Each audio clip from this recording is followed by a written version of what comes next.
Just a few years ago, the idea of Burkina Faso turning one of the most dangerous corners of the Sahel into a fortified stronghold would have sounded impossible. In many parts of the country, armed groups moved freely, entire communities lived under constant fear, and government authorities struggled to reach remote regions. Yet today, a very different story is unfolding in a place called Pétégoli. What makes this story remarkable is not simply that Burkina Faso repelled another attack. It is that a coalition of JNIM and Islamic State Sahel elements reportedly launched a counteroffensive aimed at challenging Burkinabe positions, only to be pushed back while leaving behind weapons, communication equipment, drones, supplies, and valuable logistical assets. For many observers, this battle represents far more than a tactical victory. It symbolizes a nation determined to reclaim territory that once seemed lost. At the center of this transformation stands Captain Ibrahim Traore, a leader whose supporters argue has reshaped Burkina Faso's military doctrine and restored confidence in the country's ability to defend itself. But is Pétégoli truly evidence that the balance of power in the Sahel is changing? And could this remote frontier become the symbol of a new era for Burkina Faso? Before we begin, if you enjoy in-depth analysis of African security, leadership, and transformation stories, make sure to follow the channel so you never miss our future reports. Pétégoli is not a name that appears often in international headlines. It is not a major capital city, nor is it a famous economic center. Yet in the security landscape of the Sahel, this small location carries enormous strategic importance. To understand why the recent events there matter so much, we must first understand where Pétégoli sits and why armed groups have fought so hard to control it. Located within Burkina Faso's Soum province, Pétégoli lies near one of the most sensitive regions in West Africa.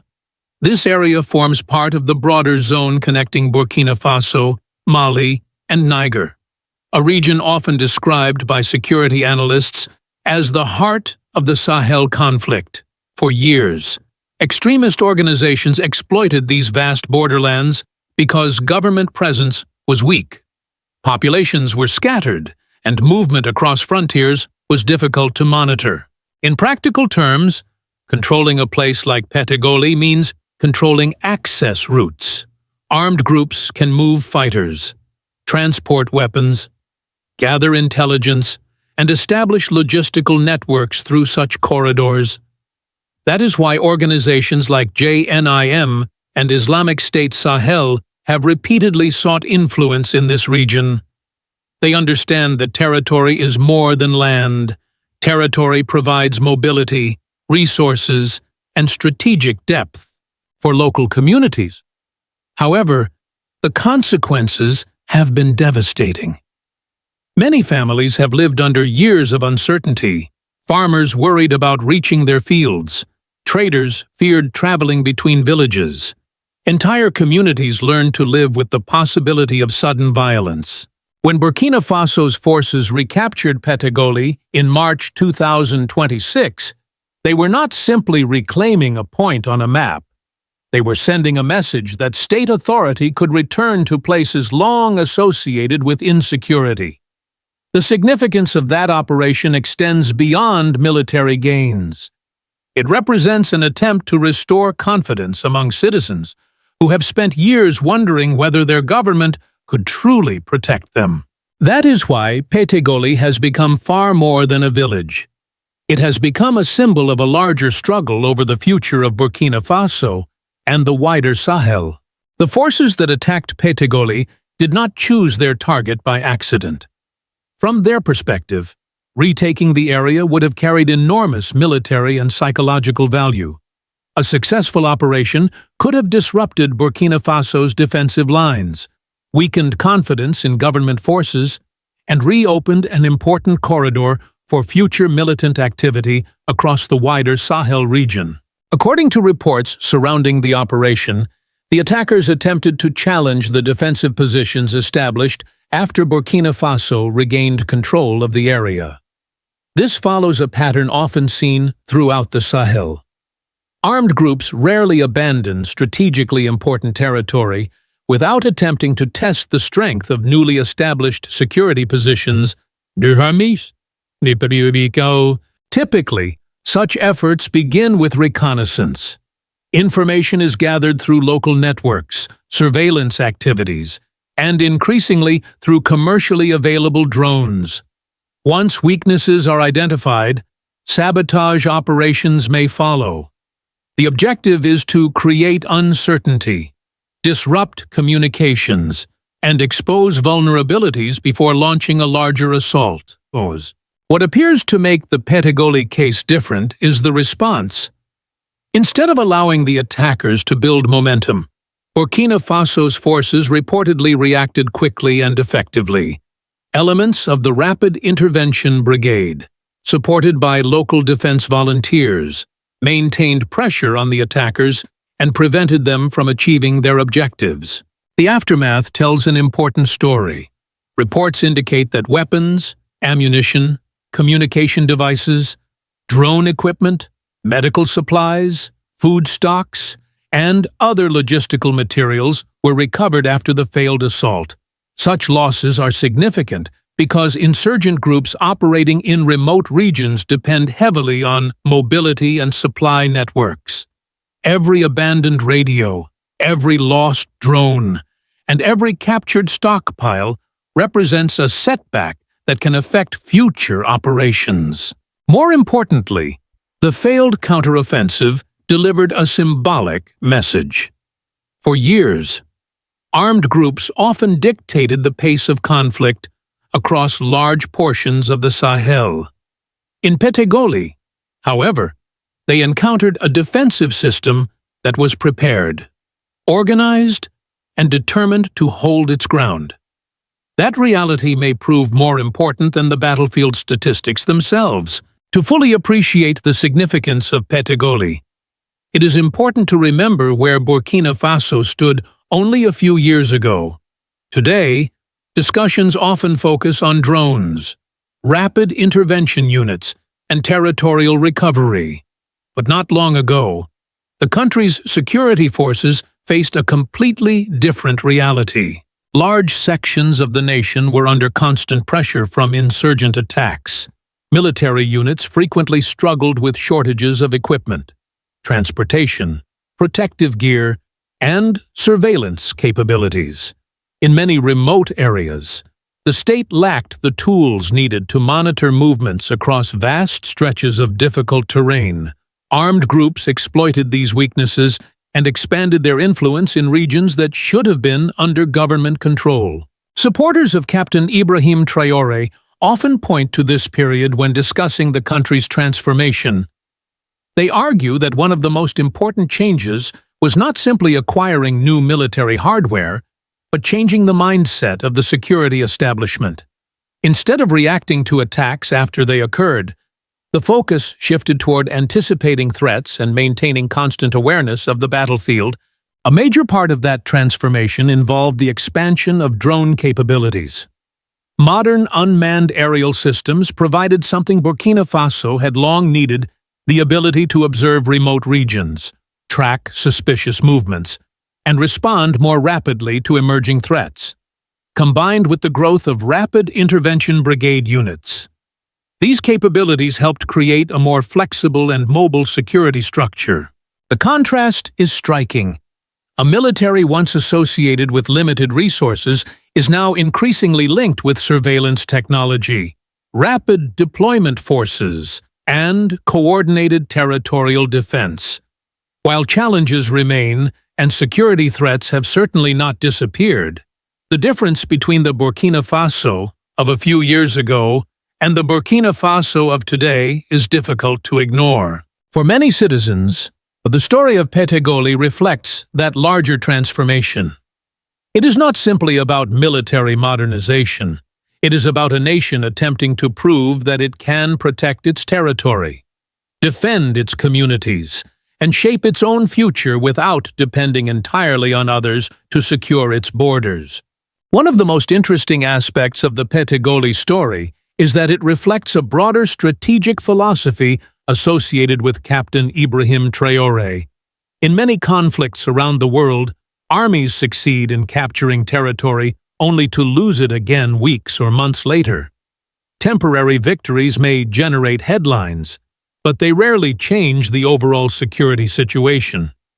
What appears different in Burkina Faso's recent approach is the emphasis on holding ground after it has been recovered. This strategy is built on a simple principle. A territory is not truly liberated if government authority disappears the moment military operations end. Security forces must remain present, supply routes must remain open, local populations must feel protected, administrative structures must eventually return. Without these elements, insurgent groups can simply wait for an opportunity to come back. Pétégoli offers an example of this approach in practice.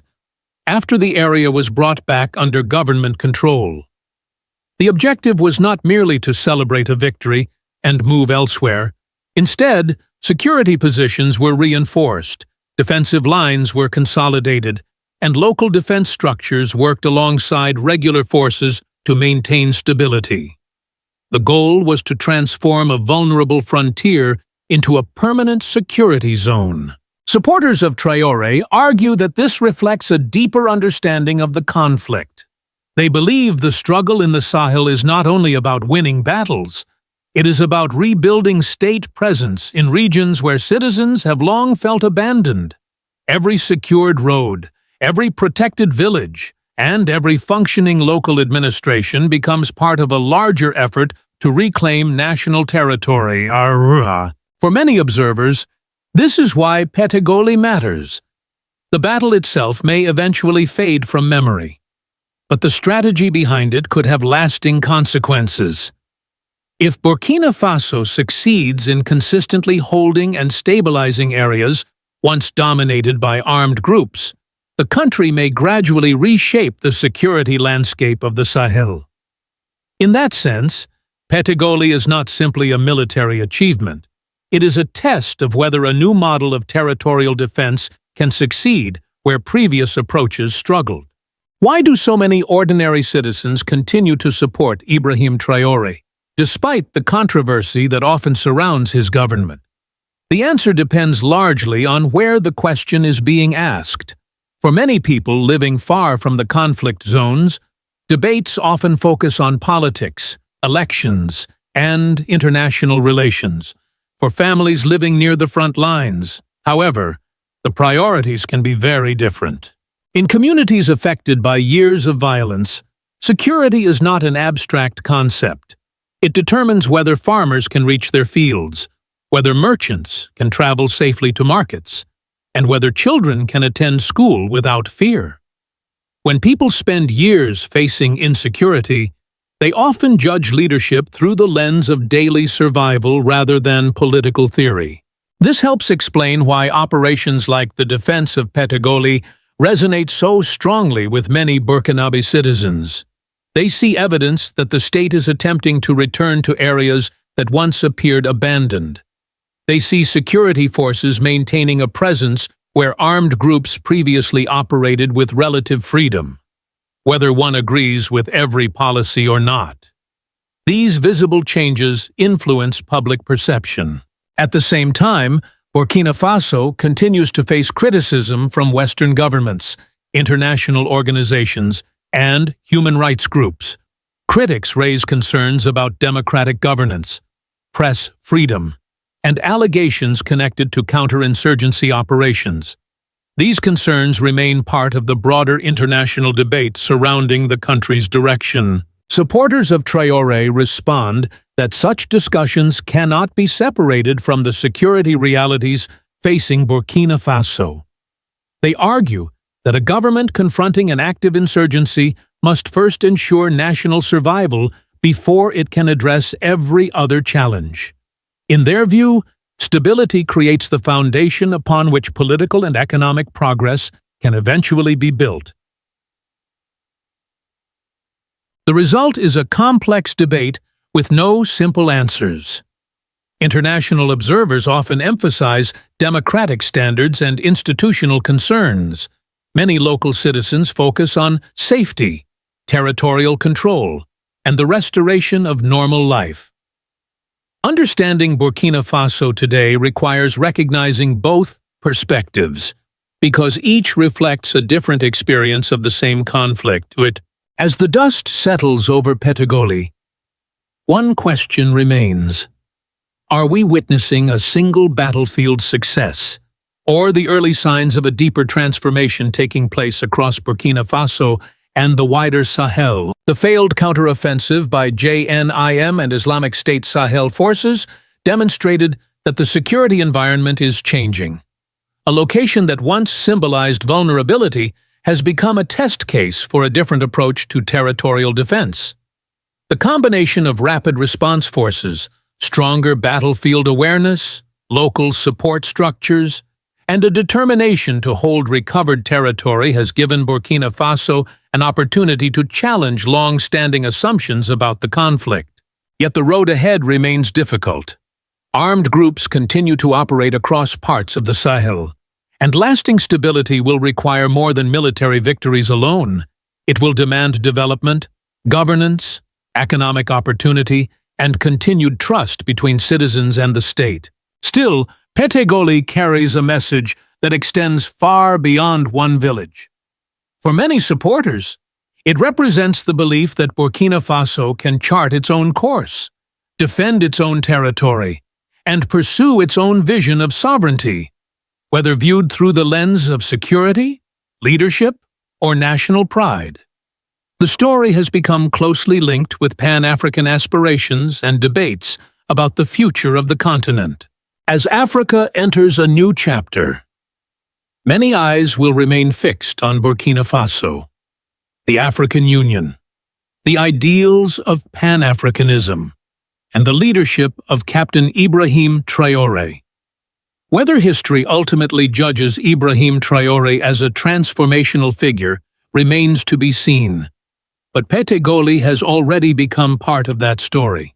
If you enjoyed this analysis of African new developments and the changing realities of the Sahel, be sure to follow the channel and join us for future discussions. Have you ever wondered why a valley once used by extremist groups is now becoming one of the places they fear the most? Recently, Burkina Faso's BIR-23 launched a decisive operation against a JNIM position in Bangasso, a locality within the Sauru Valley. After several days of surveillance and intelligence gathering, the unit moved into action. When the operation ended, the militant base had been destroyed and valuable equipment had been seized. At first glance, this may appear to be another successful counterterrorism mission. However, the events in Bangasso may represent something much larger. They reflect changing military tactics in Burkina Faso, the growing influence of African-led security strategies, and a broader effort by the Alliance of Sahel states to strengthen regional self-reliance. If you are interested in understanding the forces reshaping West Africa today, be sure to follow the channel and stay with us until the end. To understand the importance of this operation, we must first look at the Sauru Valley itself. For years, the region has held strategic value because of its location and its role as a movement corridor for armed groups. Control of this area can influence security across surrounding communities. What makes the Bangasso operation stand out is not only the outcome, but also the preparation behind it. BIR-23 reportedly spent days monitoring the target, gathering information, and studying enemy activity before launching its assault. This detail reveals an important lesson. Modern military success is often built on patience, intelligence, and careful planning. In Bangasso, information became a weapon, and preparation laid the foundation for victory. The destruction of the Bangasso base was more than a tactical success. It represented a direct challenge to JNIM's ability to operate freely inside the Sauru Valley. According to reports from the operation, BIR-23 not only eliminated the position, but also recovered weapons, satellite communication equipment, and mobility assets used by the militants. Each of these items plays an important role in sustaining insurgent activity. Weapons provide combat capability. Communication devices allow coordination across remote areas. Vehicles make it possible to move fighters, supplies, and information quickly across difficult terrain. When a group loses these resources, the impact goes far beyond a single battlefield encounter. Replacing trained fighters may be difficult, but rebuilding a disrupted support network can be even harder. Logistics, communications, and mobility are the foundations that allow insurgent organizations to survive over long periods. This is why the Bangasso operation carries strategic significance. The loss of a base means the loss of a safe location for planning, regrouping, and storing resources. It forces militants to spend time and energy rebuilding instead of expanding their activities. The psychological effect is equally important. Areas once viewed as secure can suddenly become vulnerable when intelligence-driven operations begin targeting hidden positions. For JNIM, that creates uncertainty. Fighters can no longer assume that remote locations automatically provide protection. For local communities, the message is very different. Operations like this demonstrate that state security forces are willing and able to pursue threats beyond major towns and into areas that have long experienced instability. The battle in Bangasso was therefore not only about what was destroyed, it was about changing the balance of confidence. JNIM lost a place it depended on, while Burkina Faso gained another example of its growing ability to challenge extremist networks in one of the most contested parts of the country. What makes BIR-23 stand out is not simply its ability to win battles. Many military units can achieve success under favorable conditions. What separates elite formations from ordinary ones is their ability to produce results consistently in difficult environments. The Bangasso operation highlights several characteristics that have helped BIR-23 build a growing reputation across Burkina Faso. First is discipline. Rather than rushing toward a target, the unit appears to prioritize observation, preparation, and timing. This reduces unnecessary risks and increases the chances of success once an operation begins. Second is the emphasis on intelligence. Modern conflicts are often won by those who understand the battlefield better than their opponents. Knowing where a group is located, how it communicates, when it moves, and where it stores equipment can be more valuable than overwhelming firepower. BIR-23 has increasingly demonstrated the importance of information-driven operations. Third is initiative. In many conflicts, security forces spend most of their time reacting to attacks. BIR-23 represents a different approach. Instead of waiting for threats to emerge, it seeks to identify and disrupt them before they can act. This shift from reaction to prevention can significantly change the security environment over time. These qualities have helped transform the unit into more than a military formation. For many citizens, it has become a symbol of determination and national resilience. Each successful mission reinforces the belief that difficult areas can be stabilized and that extremist groups are not invincible. Perhaps the most important lesson is that effective military power is not measured only by weapons or numbers. It is measured by preparation, adaptability, and the ability to make sound decisions under pressure. In that sense, BIR-23 represents a broader transformation taking place within Burkina Faso's security strategy. To understand why operations such as Bangasso continue to attract attention across West Africa, it is important to look beyond the battlefield and examine the broader security philosophy that has emerged under Ibrahim Traore's leadership. One of the most significant shifts has been the move away from a purely defensive posture. For many years, security forces in the region were often forced to respond after attacks had already occurred. Armed groups would strike villages, disrupt transportation routes, or target military positions before disappearing into difficult terrain. This created a cycle in which the initiative frequently remained with the insurgents. The approach increasingly associated with Burkina Faso today seeks to reverse that dynamic.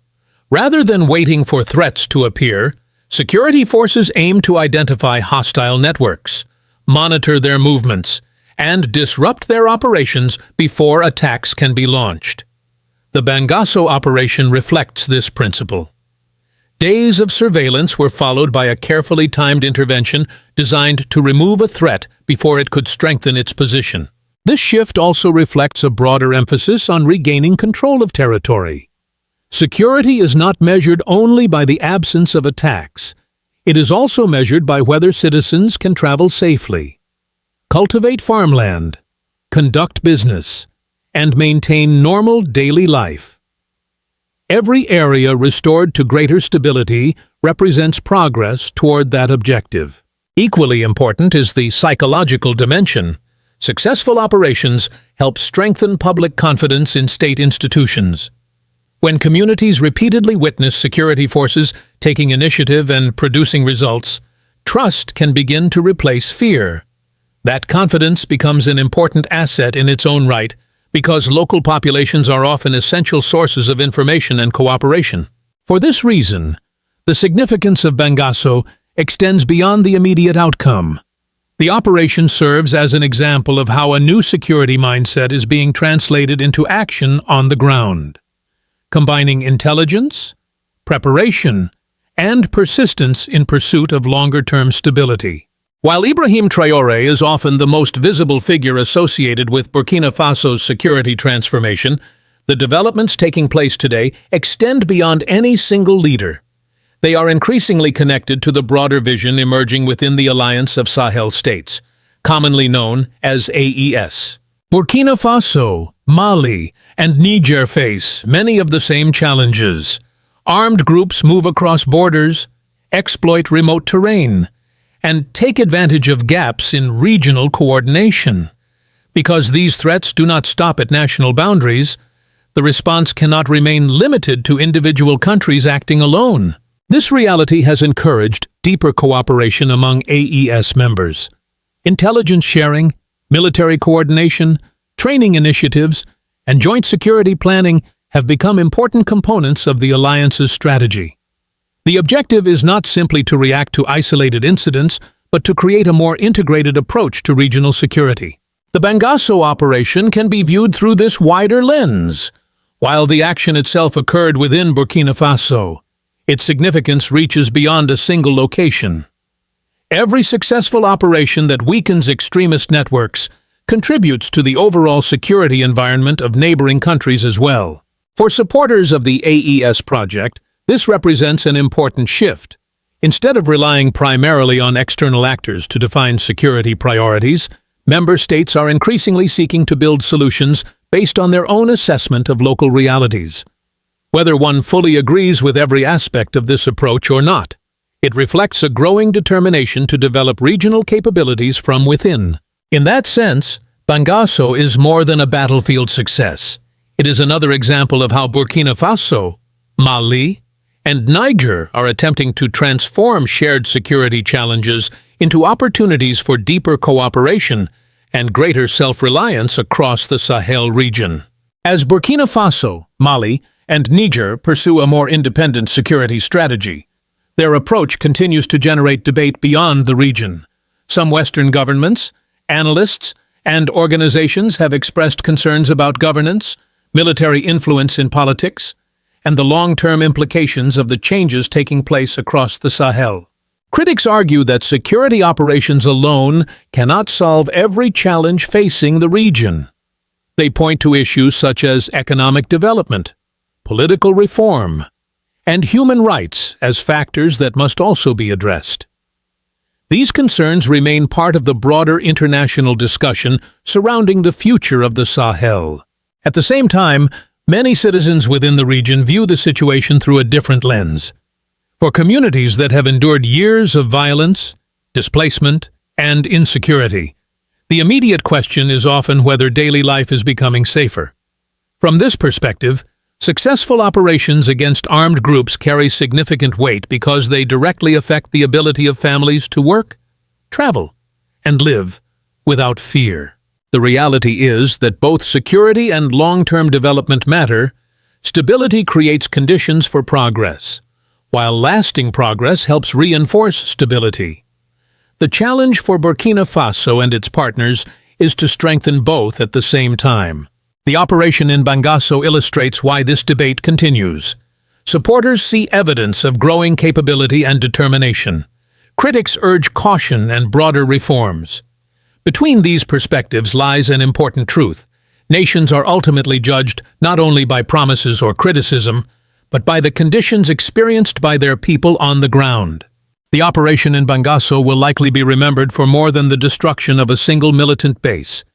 It represents a broader story unfolding across the Sahel, one that combines military adaptation, regional cooperation, and a growing belief in self-reliance. For Burkina Faso, the mission demonstrated the effectiveness of intelligence-driven operations. BIR-23 showed that patience, preparation, and precise execution can produce meaningful results against determined adversaries.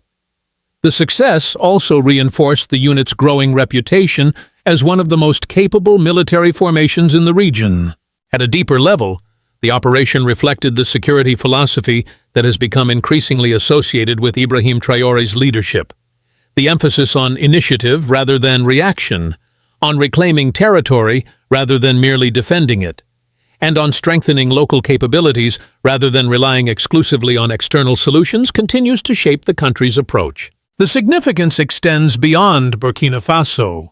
Through the alliance of Sahel states, Burkina Faso, Mali, and Niger are attempting to create a framework in which neighboring countries cooperate more closely to confront common threats.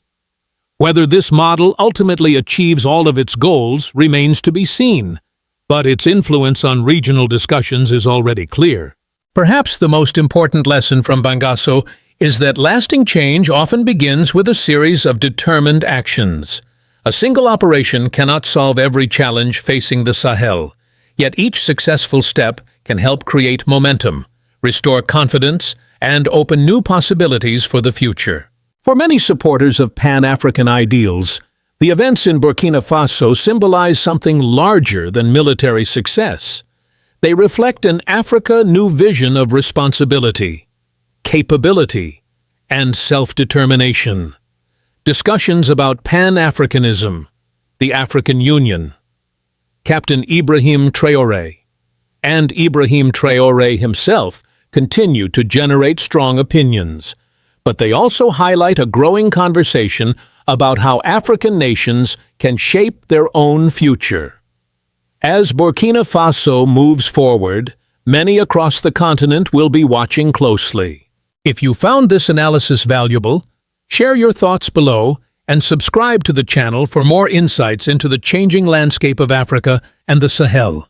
A devastating JNIM assault on 2 military bases in northern Benin has sent shockwaves across West Africa and reignited a debate that many leaders had hoped to avoid. Despite years of international security cooperation, military training programs, intelligence partnerships, and foreign assistance, heavily armed militants were still able to launch a coordinated attack that inflicted significant damage and raised serious questions about the effectiveness of existing security strategies. For many observers, this was not simply another terrorist incident. It was a warning signal. It was a reminder that the security crisis that once seemed concentrated in the Sahel is steadily moving southward, threatening countries that previously believed they were protected by geography, diplomacy, or international partnerships. Today, we examine why this attack has become much more than a military event. We will explore how the rise of the Alliance of Sahel States, known as AES, has reshaped regional thinking about security, why the leadership of Captain Ibrahim Traore continues to attract attention across Africa, and whether Benin may eventually need closer cooperation with its northern neighbors to confront a growing threat. If you value in-depth African geopolitical analysis grounded in facts, history, and real developments on the ground, make sure you subscribe and join our growing community. The attack itself immediately captured regional attention because of its scale and organization. Reports indicated that hundreds of militants associated with JNIM participated in operations targeting military positions in northern Benin.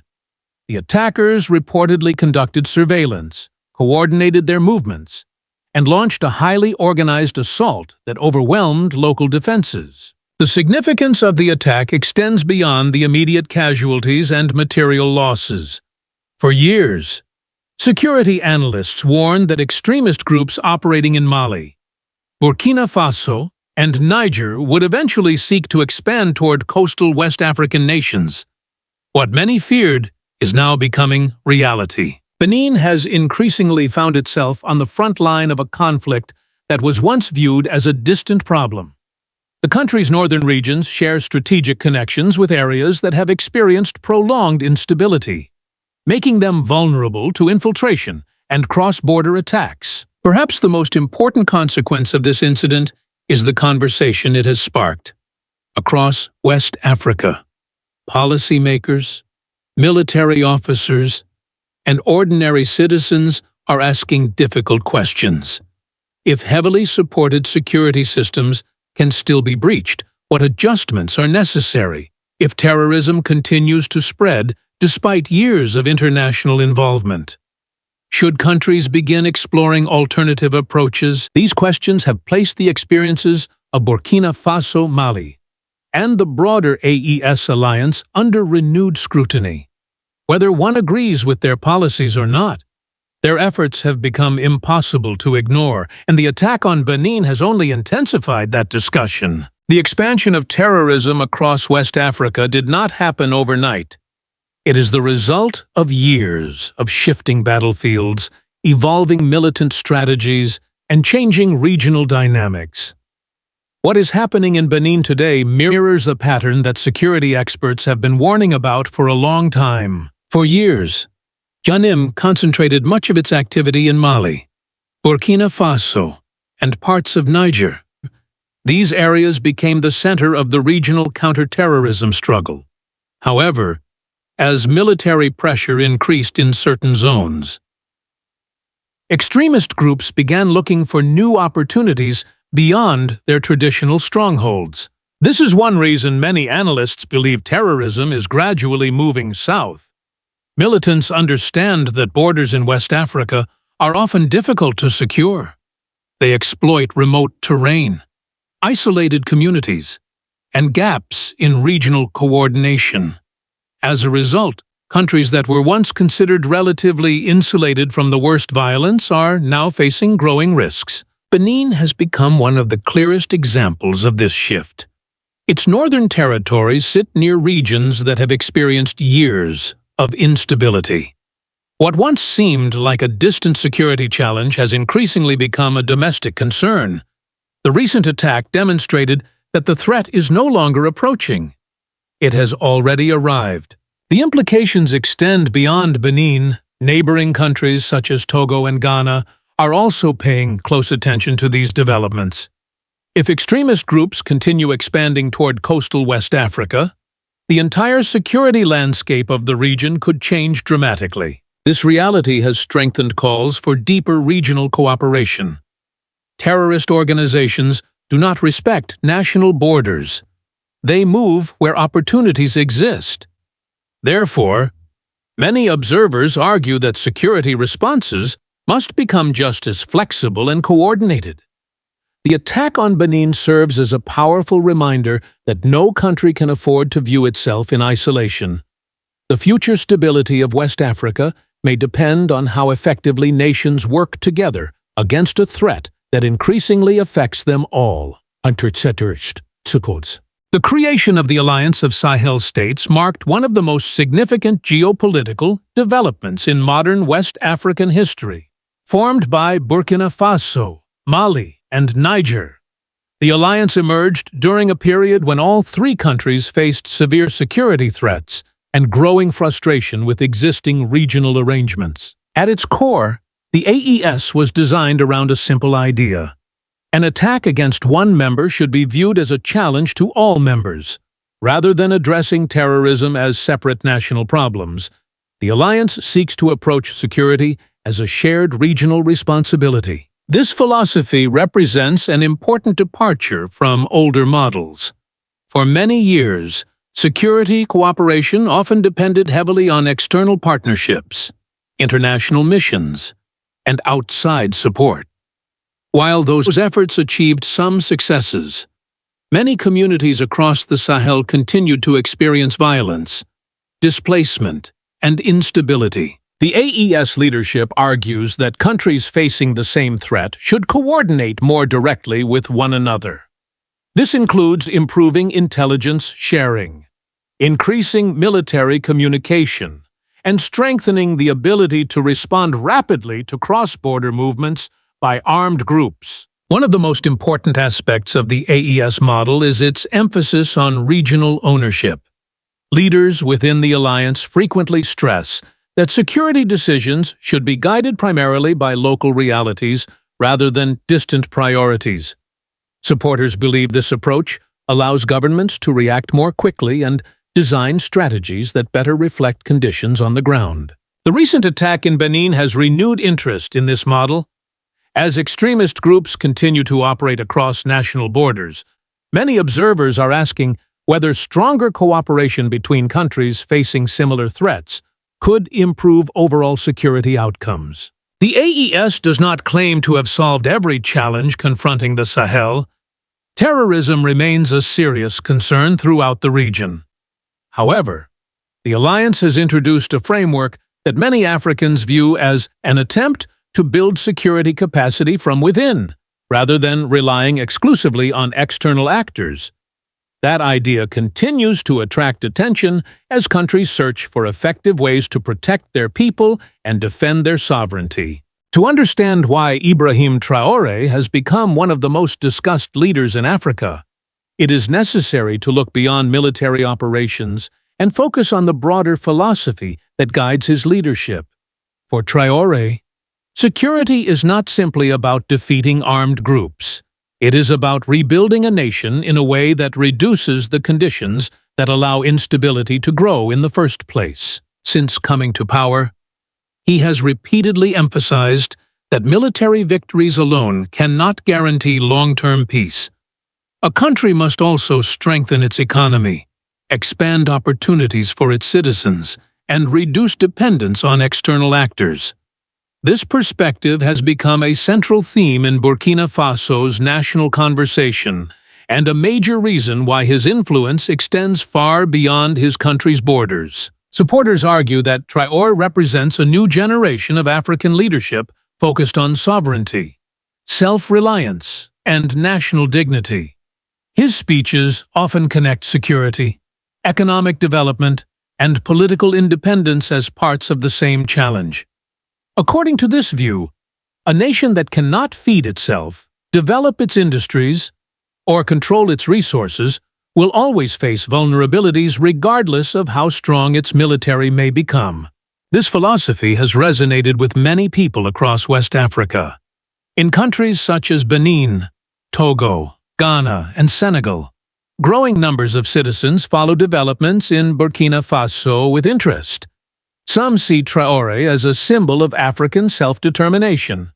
Others remain cautious but acknowledge that his message has sparked important discussions about the future direction of the continent. The recent attack in Benin has added new relevance to these debates. As governments search for effective responses to expanding security threats, many observers are examining not only military strategies but also the broader ideas that shape them. In that context, Traore's emphasis on linking security with development continues to attract attention. Whether one agrees with all of his policies or not, his impact on regional political discourse is undeniable, and he has helped shift the conversation from dependence toward self-reliance and from reaction toward long-term national resilience. That influence may continue to grow as West Africa confronts increasingly complex security challenges. While the recent attack in Benin has drawn international attention, Many observers have also focused on developments inside Burkina Faso and Mali. These two countries remain at the center of the regional struggle against extremist groups, and their experiences provide important context for understanding the broader security debate. In Burkina Faso,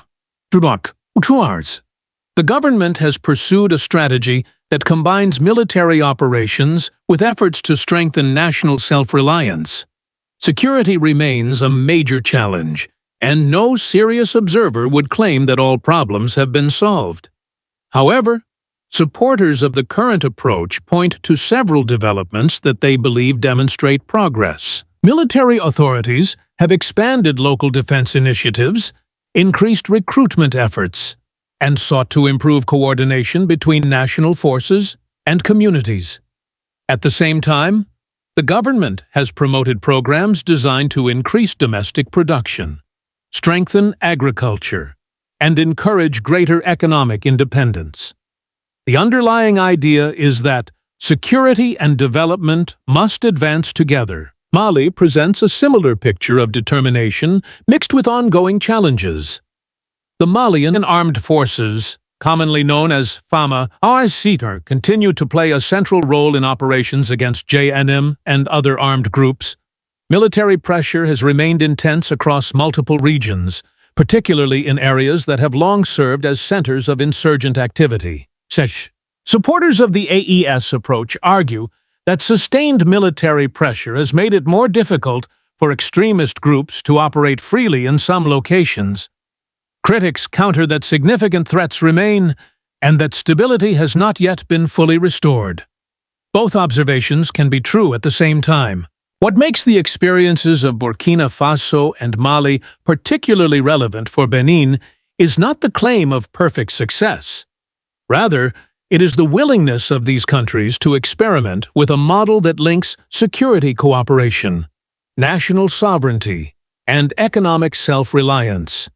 As Benin evaluates its own future strategy, the lessons emerging from its northern neighbors may become increasingly difficult to ignore. The rise of the alliance of Sahel states has not been welcomed by everyone. Across Europe, North America, and within certain international institutions, concerns have been raised about the direction taken by Burkina Faso, Mali, and Niger. Critics frequently point to issues involving governance, political transitions, press freedom, and human rights. Others argue that the withdrawal of AES members from ECOWAS risks creating new divisions within West Africa. These concerns are part of an important debate and should not be dismissed outright. Every government, regardless of its political system, should remain accountable to its citizens and strive to protect fundamental rights. However, supporters of the AES model present a different perspective. They argue that many of the security problems facing the Sahel developed during years when foreign military partnerships were already deeply involved in the region. From this viewpoint, it is reasonable for African nations to explore alternative strategies when previous approaches failed to deliver lasting stability. Supporters also emphasize that ordinary citizens often judge policies by practical outcomes rather than political theories alone. They ask whether communities are becoming safer, whether economic opportunities are improving, and whether governments are strengthening their ability to protect national sovereignty. The debate surrounding AES ultimately reflects a larger question facing Africa. Should security strategies continue to depend primarily on external frameworks? Or should African nations assume greater responsibility for designing solutions tailored to local realities? As events in Benin demonstrate, this discussion is no longer theoretical. It is increasingly tied to urgent questions of security, stability, and the future direction of the continent. The attack on Benin has created a moment of reflection not only for one country, but for the entire African continent. The central question is no longer whether the security threat is expanding. The evidence suggests that it is. The more important question is how nations choose to respond. Benin now stands at a strategic crossroads. it can continue relying primarily on existing security frameworks, strengthen bilateral partnerships, or deepen practical cooperation with neighboring countries that confront the same threats every day. Whatever path is chosen, the recent attack has demonstrated that security challenges can no longer be viewed through a purely national lens. The broader lesson for Africa is equally important. Long-term stability requires more than military strength alone. It requires regional cooperation, economic resilience, accountable leadership, and the ability to address the root causes of instability. These principles are increasingly shaping discussions across the continent. As Africa continues to evolve, the ideas of Pan-African cooperation, Burkina Faso, Africa New, Captain Ibrahim Traore, the African Union, Pan-Africanism, and Ibrahim Traore will remain at the center of important conversations shaping the continent's future. If you enjoyed this analysis, subscribe to the channel, share your thoughts in the comments, and stay with us for more in-depth coverage of the developments transforming Africa today. The explosions did not shock the Sahel. What shocked the region was how fast everything happened. Within hours of coordinated attacks in northern Mali, warplanes linked to the alliance of Sahel states moved into action. Targets were identified, airspace was coordinated, intelligence was shared, and for the first time, Mali, Burkina Faso, and Niger responded not like three separate governments, but like one military structure operating across borders. That is the real story. For years, the Sahel was known for fragmented responses, delayed operations, and international missions that often struggled to react quickly enough to fast-moving insurgent groups. Armed factions learned how to exploit borders, bureaucracy, and hesitation. They survived by moving faster than governments could coordinate. But now something appears to be changing. The Alliance of Sahel States, also known as AES, is beginning to act with a level of coordination that many observers did not expect to see this quickly. And whether people support or oppose these governments, one fact is becoming difficult to ignore. The military landscape of the Sahel may be entering an entirely new phase. This is no longer only about isolated counterterrorism operations. It is about the possible birth of a regional military system built and controlled inside Africa itself. And that possibility is making many actors nervous.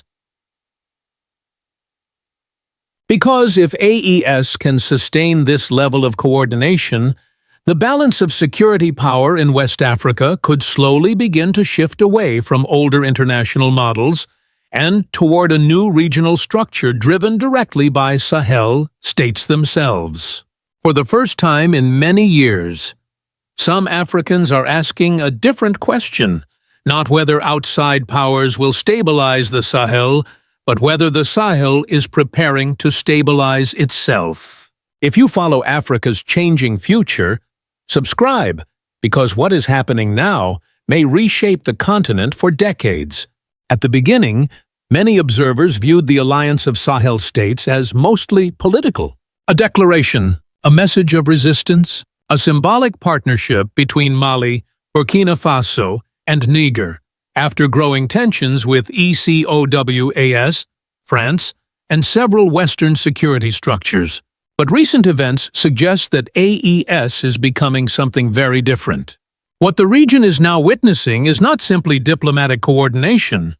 It is the early formation of a functioning military framework capable of acting across borders with shared objectives and synchronized timing. That distinction matters enormously. For decades, security operations in the Sahel were usually handled country by country. Even when neighboring states faced the same insurgent threats, military responses often remained fragmented. Intelligence moved slowly. Operations required separate approvals. Coordination was limited. Armed groups learned how to exploit those gaps. AES appears to be trying to eliminate them. The recent air operations demonstrated several things at once. Intelligence was shared quickly. Airspace coordination was possible between multiple governments. Decisions were made rapidly, and military pressure was applied almost simultaneously. That is no longer symbolic cooperation. That is operational coordination. And once a regional alliance reaches that stage, the strategic environment begins to change. Because enemies are no longer calculating the response of a single nation. They are calculating the possible response of an entire regional bloc acting together. That creates a very different kind of pressure. For armed groups operating across the Sahel, borders once created breathing room. Fighters could relocate. Networks could reorganize. Delays between governments created time. But if AES continues functioning this way, those gaps may begin to shrink. And that may be the most important military development the Sahel has seen in years. The most dangerous advantage in modern conflict is not always firepower. Sometimes it is speed. And that may be exactly what the alliance of Sahel states is trying to build. The recent military response inside Mali was not remarkable only because airstrikes happened. Airstrikes happen in many conflicts around the world. What made this situation different was the timeline. Operations reportedly began within hours after coordinated attacks in the north. That level of reaction does not happen through improvisation. It suggests that communication systems were already active. Intelligence channels were already functioning. Military leadership already understood who would respond, how they would respond, and how quickly decisions could be approved. That changes everything. For years, one of the biggest weaknesses in Sahel security operations was delay. Information often moved through multiple bureaucratic layers before action was taken. By the time responses were organized, armed groups had already relocated or disappeared into border regions. IES appears to be attempting a completely different model. Instead of waiting for slow international coordination, decisions are being pushed closer to the battlefield itself. And in asymmetric warfare, that can become a massive strategic advantage. Because insurgent groups survive through mobility, they rely on time. Time to escape, time to reorganize, time to exploit confusion between neighboring states. But when three governments coordinate rapidly, those windows begin to close. This is why the speed of the response matters more than the number of aircraft involved. It signals the existence of a structure capable of immediate action. And for many Africans watching the Sahel, this feels historically important.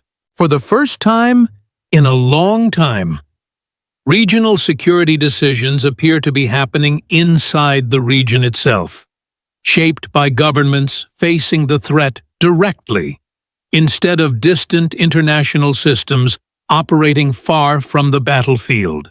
The growing coordination inside the alliance of Sahel states is not only changing military calculations, it is also creating anxiety among armed groups, regional rivals, and even some international powers watching the region closely. Because the real fear is not one successful operation. The real fear is what happens if this becomes normal. For years, many insurgent groups survived by exploiting geography. Borders across the Sahel were often difficult to control. Fighters could move between remote regions, reorganize networks, and avoid concentrated military pressure by crossing from one national territory into another. That environment created flexibility. But a coordinated AES changes that equation. If Mali, Burkina Faso, and Niger begin operating as a synchronized security space, movement becomes more dangerous for armed factions. Pressure can emerge from multiple directions at the same time. Escape routes become less predictable. Delays become shorter, and uncertainty begins to grow for groups that once relied on fragmented government responses. That is why reactions from Tuareg separatist groups were immediate and highly focused on the involvement of Burkina Faso and Niger because their participation changes the battlefield itself. But concern is not limited to insurgent groups alone. International observers are also paying close attention because AES represents something larger than counterterrorism operations. It represents the possibility of a regional military structure developing outside many traditional Western-led security frameworks. And that possibility carries geopolitical consequences. If AES succeeds in sustaining rapid coordination, some countries may begin asking difficult questions about the future role of older international security models in Africa. That is why this moment matters beyond Mali. It touches the broader balance of influence inside West Africa itself. The concern now is not whether AES can launch one operation. The concern is whether it is building a military system capable of repeating this kind of response again and again under growing pressure. No figure represents the new political mood inside the Sahel more strongly than Captain Ibrahim Traore. To many supporters across Africa, he symbolizes a generation that no longer wants the continent's security future designed somewhere else. His speeches, public image, and political messaging consistently focus on sovereignty, self-reliance, and the idea that African nations must develop the ability to defend themselves without permanent dependence on outside powers. That message connects deeply inside the Sahel. Because for many people in Mali, Burkina Faso, and Niger, years of international military involvement did not bring the level of stability they had hoped for. Violence expanded. Armed groups adapted. Entire communities continued to live under insecurity. As frustration grew, leaders like Ibrahim Traore began presenting a different vision. A vision where African states cooperate directly with one another, share intelligence, coordinate military action, and respond to threats using structures controlled inside the region itself. That is one reason the alliance of Sahel states carries emotional weight far beyond military strategy. To supporters, AES is not simply a security pact. It represents dignity, independence, and the belief that African nations should have the power to make urgent security decisions without waiting for approval from distant capitals. This is also why Pan-Africanism has become closely connected to the image of AES. Many young Africans now see the alliance as proof that regional cooperation can move beyond speeches and become operational reality. But there is also an important counter-argument. Symbols alone cannot stabilize a region. Strong speeches cannot replace logistics, training, intelligence networks, or economic resilience. If security conditions fail to improve over time, public enthusiasm could face serious pressure. And that may become the greatest challenge facing Ibrahim Traore and the broader AES project. Inspiration can unite people, but only long-term results can transform a powerful symbol into lasting history. The rise of the alliance of Sahel states has triggered mixed reactions far beyond West Africa. Supporters describe AES as a necessary step toward African security independence. Critics, especially in parts of the Western political and media landscape, see something far more concerning. One major criticism focuses on military rule. Western governments and international organizations have repeatedly warned that prolonged military leadership could weaken democratic institutions inside Mali, Burkina Faso, and Niger. Others fear that intensified regional military operations could increase instability or create new humanitarian risks if conflicts continue expanding across borders. There is also a strategic concern beneath the political language.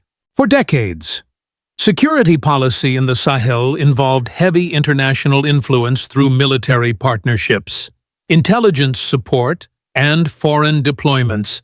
But AES is attempting to build a regional security system that answers primarily to Sahel governments themselves. And that shift could gradually reduce outside influence in one of Africa's most strategically important regions. However, many people inside the Sahel present a different argument. They point out that despite years of international operations, insecurity continued spreading across large parts of the region. Armed groups became more organized, civilian displacement increased, and public frustration slowly grew. For many citizens, AES did not emerge because people rejected cooperation with the outside world. It emerged because confidence in older security models had weakened. That distinction is important. This is not simply a military disagreement between Africa and the West. It is also a debate about who should control security decisions inside African territories. And there may be lessons here for other African nations. The first lesson is that regional cooperation matters. Armed groups move across borders, so intelligence and military coordination may also need to cross borders. The second lesson is that speed matters as much as weapons. Delayed decisions can become strategic weaknesses. But there is also a final lesson. Sovereignty cannot survive on emotion alone. Any nation seeking true security independence must still build strong institutions, logistics, communication systems, and long-term economic stability. Whether the alliance of Sahel states succeeds or fails will not be decided by one operation. History is shaped by repetition. Right now, AES has demonstrated something important. Mali, Burkina Faso, and Niger have shown they can coordinate military action quickly, share operational responsibilities, and respond to threats with a level of synchronization many observers did not expect this soon. That alone is already changing perceptions across the Sahel. Because once a regional military structure proves it can function in real time, expectations begin to rise. Governments study it, armed groups adapt to it, foreign powers begin recalculating their influence in West Africa. But the real test is only beginning. Maintaining rapid coordination under long-term pressure is far harder than achieving it once. Over time, every alliance faces strain. Logistics become difficult, economic pressure grows, political priorities can slowly diverge. That is where military alliances either evolve into stable systems or begin to fracture. Still, many Africans are watching this moment with cautious optimism. For decades, African security discussions often centered around dependency and foreign intervention. AES is trying to present another vision, a vision where regional states cooperate directly, build military capability together, and define security priorities from inside Africa itself. Whether that vision succeeds remains uncertain, but its symbolic importance is already undeniable.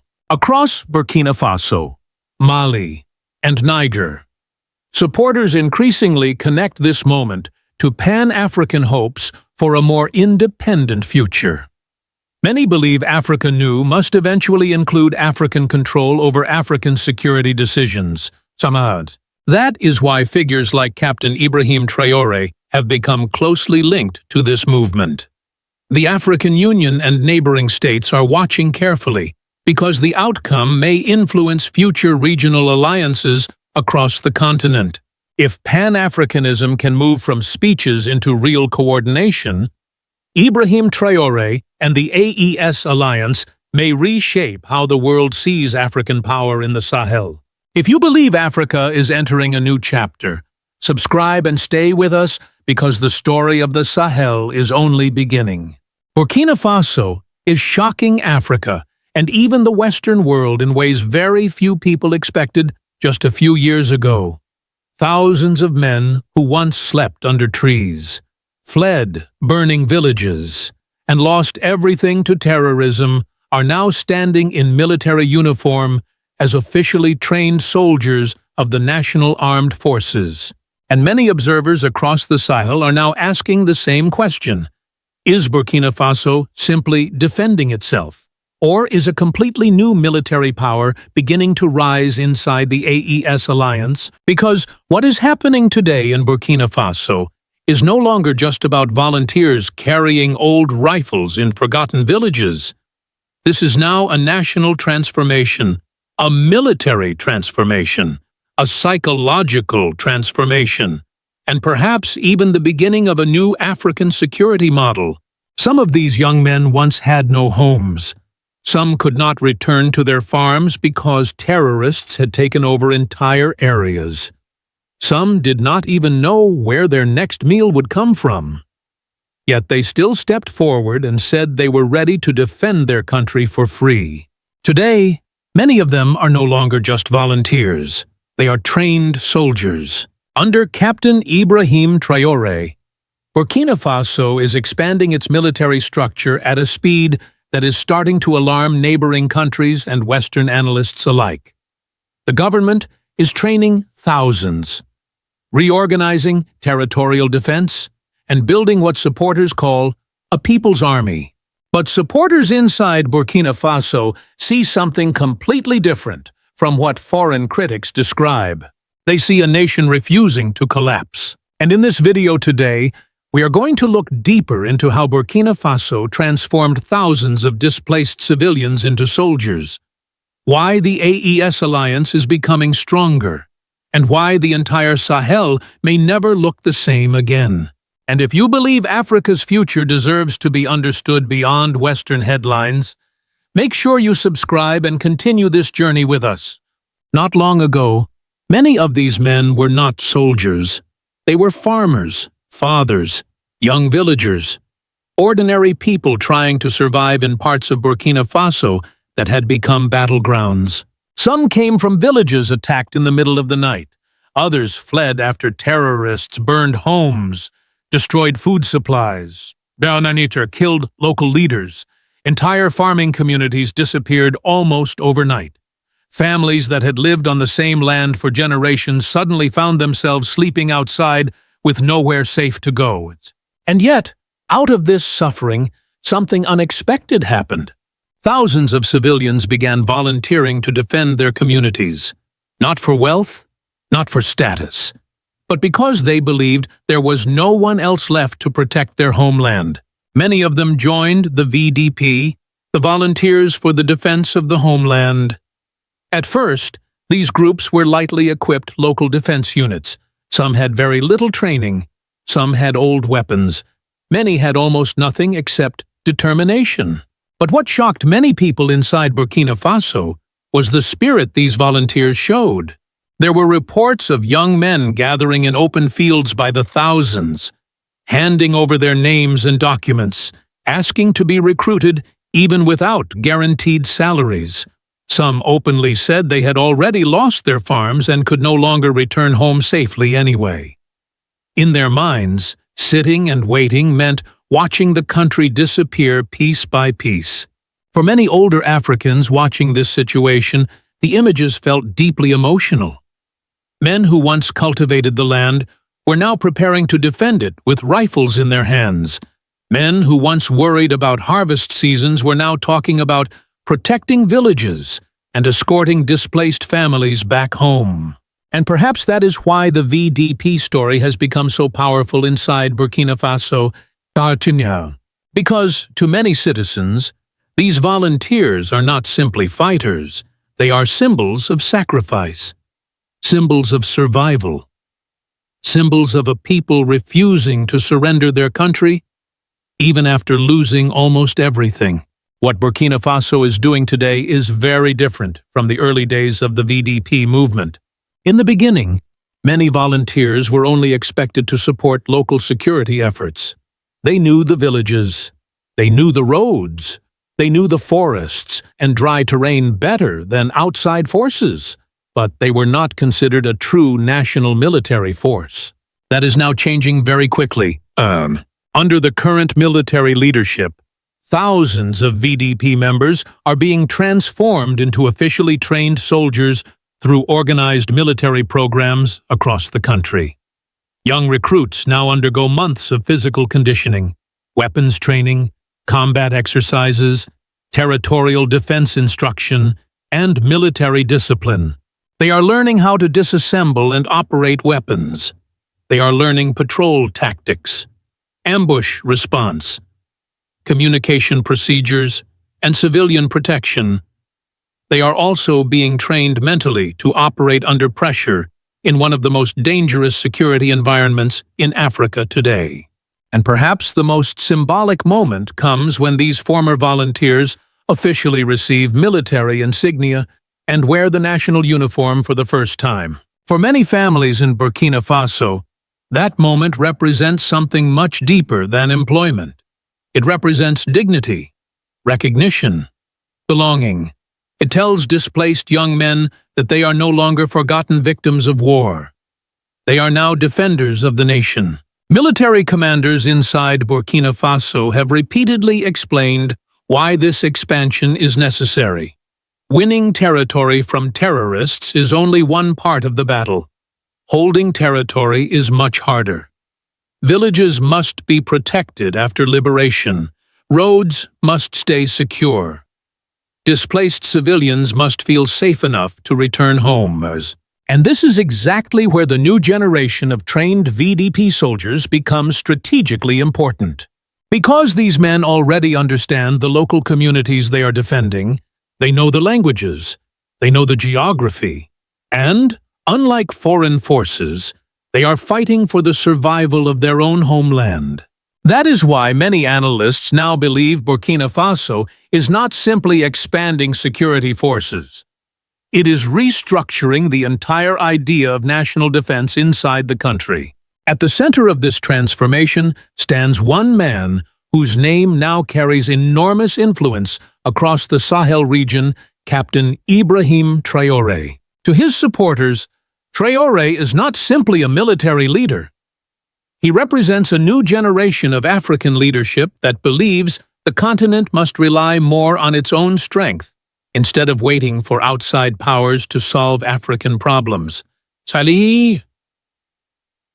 And nowhere is that vision more visible than in the way Burkina Faso is reorganizing its national defense.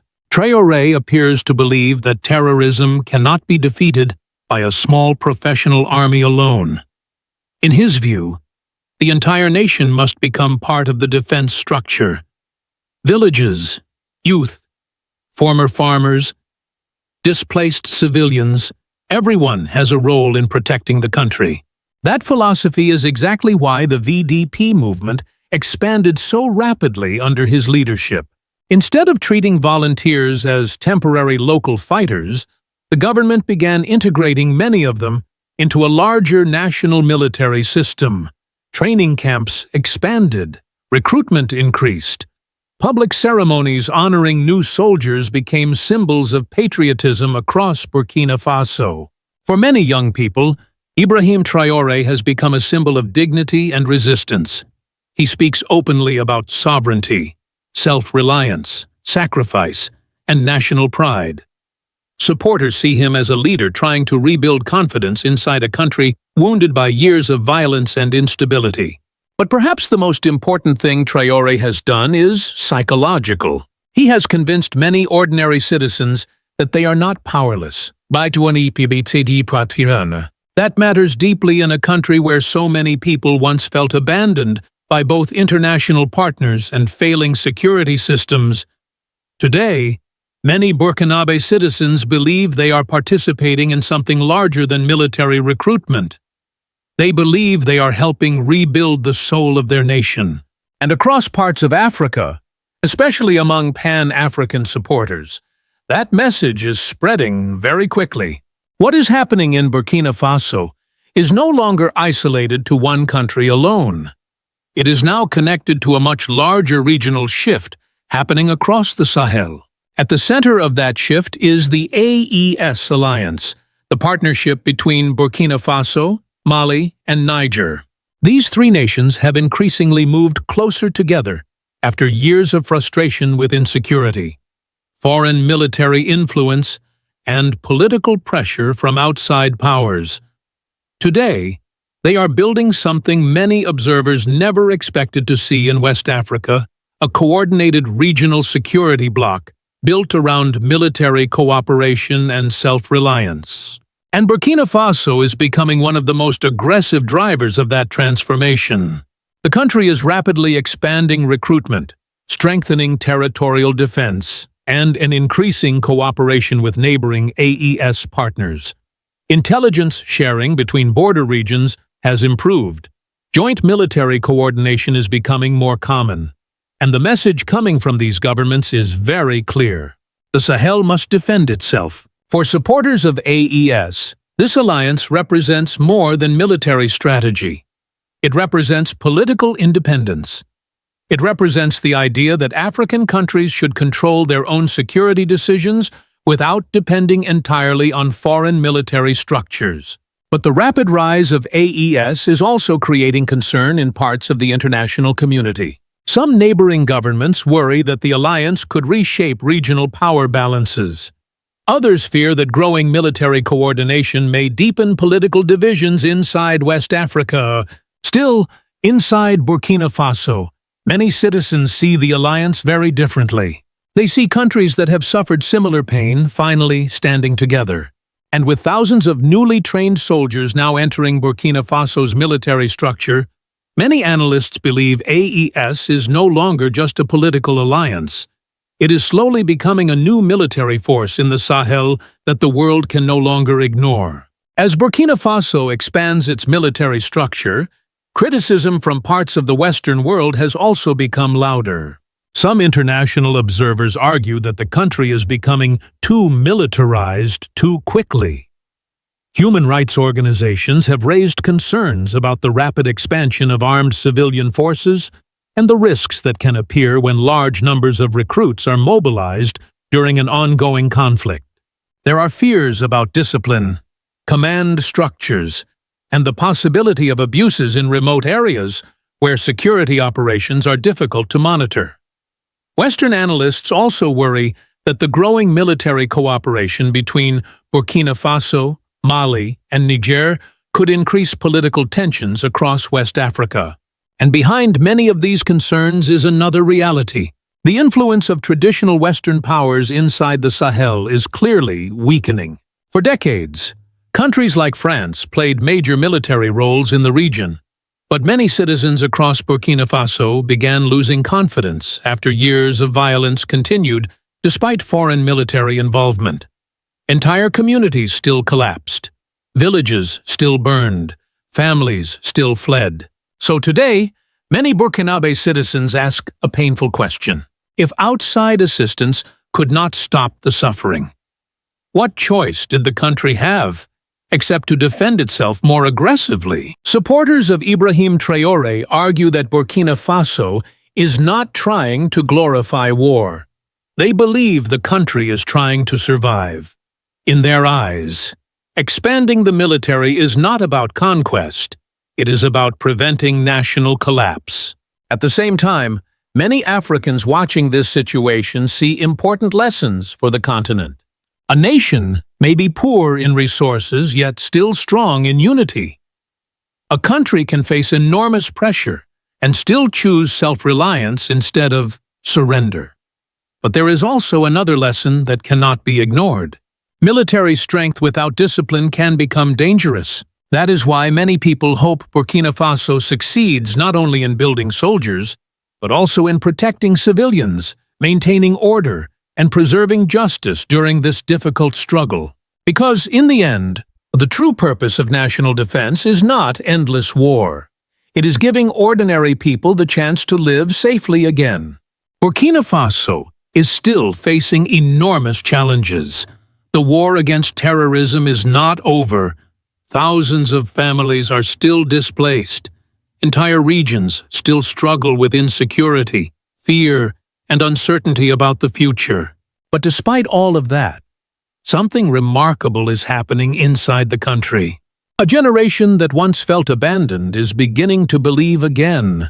From young men sleeping under trees to newly trained soldiers standing in national uniform. Burkina Faso has created one of the most powerful symbols of resistance now emerging in Africa. To supporters, this is not simply military recruitment. It is the rebirth of national purpose. The government of Captain Ibrahim Traore believes the country must rely on its own people, its own courage, and its own unity if it wants to survive the long crisis facing the Sahel. And whether the world agrees or disagrees with that strategy, very few can deny one reality anymore. Burkina Faso is changing. The rise of the AES alliance, the expansion of territorial defense forces, and the growing spirit of Pan-Africanism are all reshaping how many Africans view sovereignty, security, and independence in this new era of Africa new politics. At the same time, the future will depend not only on military victories, but also on wisdom, discipline, and protection of ordinary civilians, because the strength of a nation is not measured only by weapons. It is measured by whether its people can finally live without fear again. And perhaps that is why so many people across the African Union are now watching Burkina Faso so closely. Not because the country is perfect, but because many believe Ibrahim Traore and the people standing beside him represent something larger than politics. They represent the determination of a nation refusing to disappear. And now we want to hear from you. Do you believe Burkina Faso is building a stronger future for the Sahel? Or do you think the risks of militarization remain too dangerous? Leave your thoughts in the comments below. And if you believe stories like this deserve more attention, subscribe and continue following this journey with us. Burkina Faso, Pan-African spirit, a nation wounded but still standing. Just a few years ago, Burkina Faso was being described as one of the most dangerous places on Earth. International reports ranked it among the countries hardest hit by terrorism. Entire communities lived under constant fear. Armed groups expanded their influence across large parts of the country, and many analysts warned that the nation was moving toward collapse. At the time, headlines focused on growing insecurity, mass displacement, and the steady erosion of state authority. Millions of people were affected by the crisis. Schools closed their doors. Health centers stopped functioning. Families abandoned their homes, uncertain if they would ever return. For many observers, Burkina Faso appeared trapped in a downward spiral with no clear way out. What makes this story remarkable is what happened next. By 2025, international assessments began reporting something few expected. Burkina Faso recorded the largest reduction in terrorism-related deaths anywhere in the world. The same country that had become a symbol of insecurity was now being cited as an example of significant improvement in the fight against violent extremism. How did this happen? What changed inside a nation that many believed was already losing the battle? And why have the results forced even some of its harshest critics to pay attention? In this video, we will explore the crisis that pushed Burkina Faso to the edge, the leadership decisions that reshaped its security strategy, and the transformation that has turned one of the world's most troubled countries into a nation determined to reclaim its future. Before we begin, subscribe to the channel if you enjoy stories about Africa's transformation and the leaders reshaping its future. To understand the scale of this turnaround, we first need to return to the darkest years of Burkina Faso's crisis. Between 2019 and 2022, terrorist violence escalated dramatically. Large areas of the country became difficult to govern. Armed groups linked to regional extremist networks launched repeated attacks on villages, military positions, and transportation routes. Fear spread rapidly across the nation, and many international observers believed Burkina Faso was losing control of its own territory. When people discuss Burkina Faso's transformation, one name inevitably stands at the center of the conversation: Captain Ibrahim Traore. When he took power in 2022, many outside observers were skeptical. He was young, relatively unknown on the international stage, and inheriting a country facing one of the worst security crises in the world. Terrorist attacks were increasing, public confidence was falling, and large portions of the population had been displaced from their homes. For critics, the outlook seemed bleak. Many predicted that Burkina Faso would continue down the same path of instability that had already consumed so much of the Sahel region. But Traore chose a different approach. Rather than focusing primarily on international approval, he placed security at the center of his agenda. His message was straightforward. Burkina Faso could not depend entirely on outside powers to solve its problems. The country would need to strengthen its own institutions, rebuild its military capacity, and restore control over its territory through national effort. This philosophy became the foundation of a broader strategy built around sovereignty, self-reliance, and national mobilization. Supporters viewed this approach as a necessary response to years of worsening insecurity. They argued that previous methods had failed to stop the expansion of terrorist groups and that a new direction was needed. One of Traore's most important decisions was to treat the security crisis as a national challenge rather than a problem for the military alone. The government increased recruitment efforts, expanded local defense initiatives, and encouraged greater participation from communities affected by violence. At the same time, Burkina Faso began diversifying its international partnerships. Instead of relying on a single group of foreign partners, the country explored relationships with a wider range of nations willing to provide military, economic, and technical cooperation. Whether one agrees with all of Traore's policies or not, there is little doubt that his leadership marked a turning point. While many expected Burkina Faso to continue losing ground, the country began pursuing a strategy designed not merely to survive, but to reverse the trajectory of the conflict itself.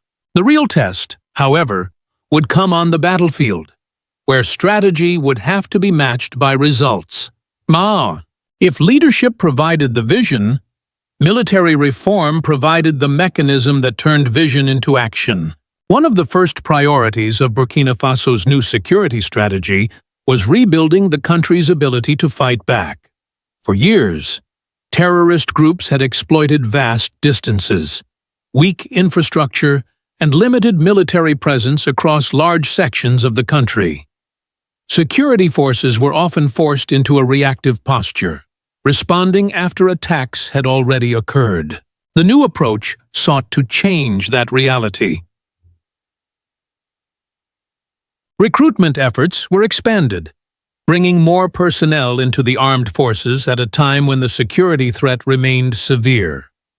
Alongside the regular military, the government increased support for community-based defense initiatives and volunteer forces that could help improve local security and provide valuable intelligence.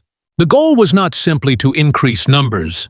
The objective was to create a broader national security network capable of responding more quickly to threats and maintaining a stronger presence in vulnerable regions. At the operational level, the military gradually shifted from defense to offense. Instead of focusing exclusively on protecting positions after attacks occurred, security forces launched more proactive operations aimed at disrupting extremist networks before they could strike. This strategy focused heavily on mobility, intelligence gathering, and territorial recovery. Areas that had long been considered difficult to secure became priorities for military operations. Supply routes received greater attention, while efforts were made to reconnect isolated communities with government services. The psychological impact was also significant. For years, terrorist organizations had benefited from the perception that they could move freely and operate without serious resistance. As military operations intensified, the message began to change. The state was no longer retreating. It was actively contesting territory and attempting to restore its authority. Success did not come overnight.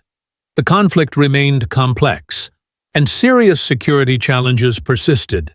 However, the shift in strategy started producing visible changes on the ground.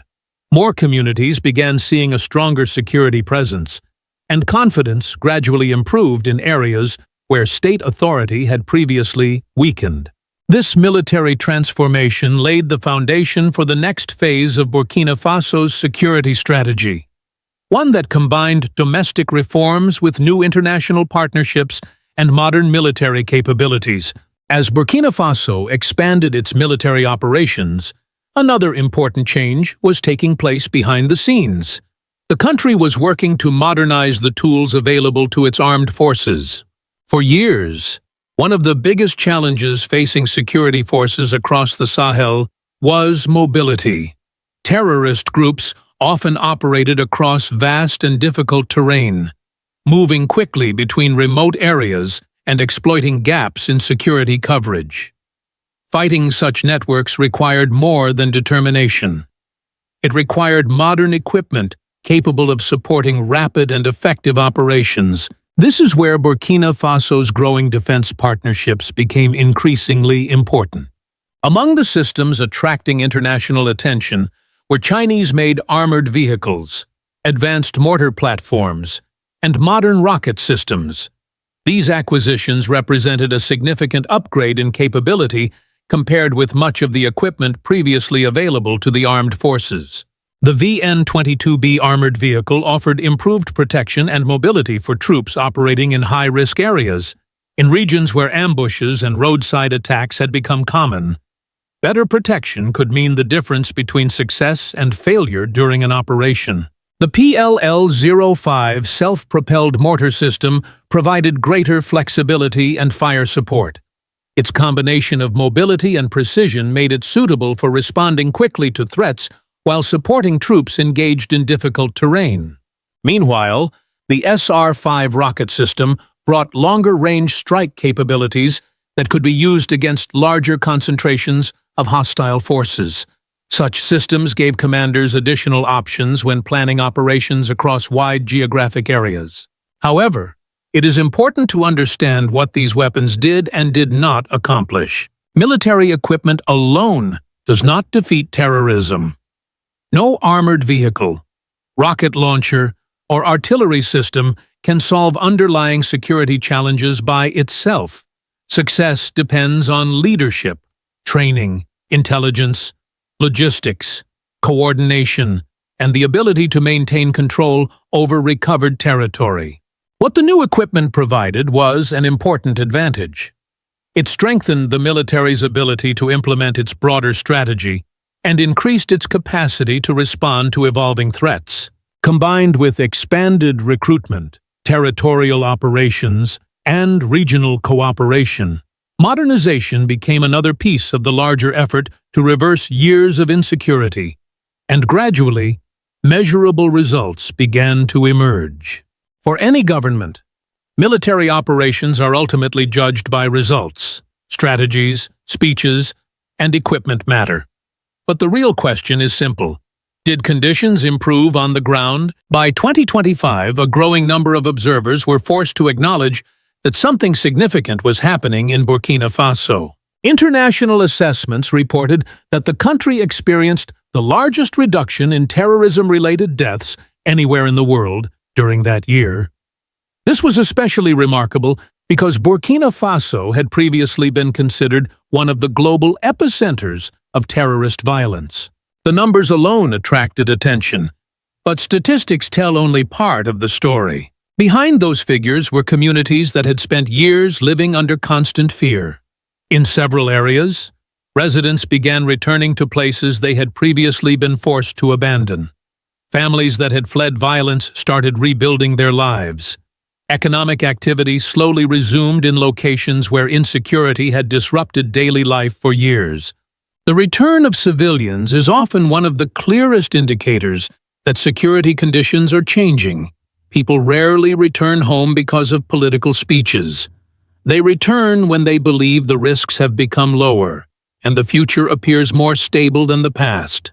There were also signs of progress in territorial control. Security forces increased their presence in areas that had once been considered highly vulnerable. Transportation routes became easier to secure, and local authorities gradually expanded their ability to provide services in some previously isolated communities. None of this meant that Burkina Faso had solved every problem.